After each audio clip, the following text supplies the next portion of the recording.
أعوذ بالله من الشيطان الرجيم. بسم الله الرحمن الرحيم. يا أيها الذين آمنوا لا تقولوا راعنا وقولوا انظرنا واسمعوا وللكافرين عذاب أليم.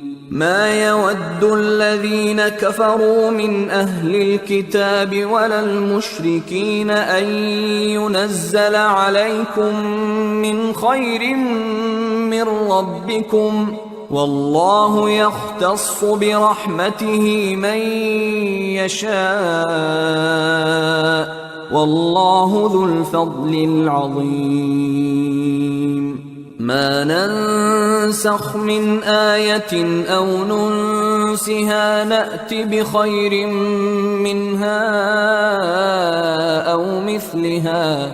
ألم تعلم أن الله على كل شيء قدير؟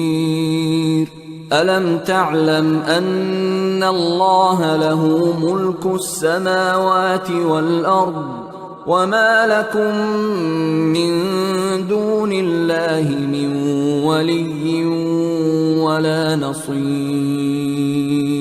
أم تريدون أن تسألوا رسولكم كما سئل موسى من قبل؟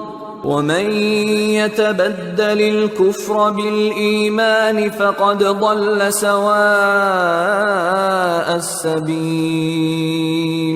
وكثير من أهل الكتاب لو يردونكم من بعد إيمانكم كفارا حسدا من عند أنفسهم من بعد ما تبين لهم الحق، فاعفوا واصفحوا حتى يأتي الله بأمره، إن الله على كل شيء قدير.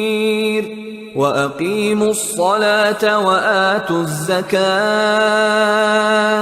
وما تقدموا لأنفسكم من خير تجدوه عند الله، إن الله بما تعملون بصير.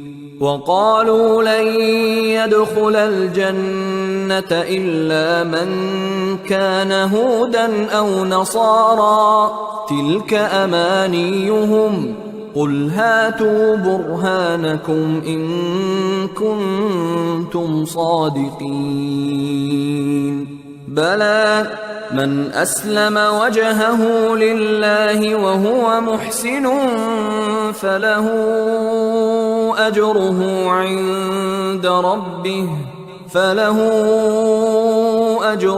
عند ربه ولا خوف عليهم ولا هم يحزنون.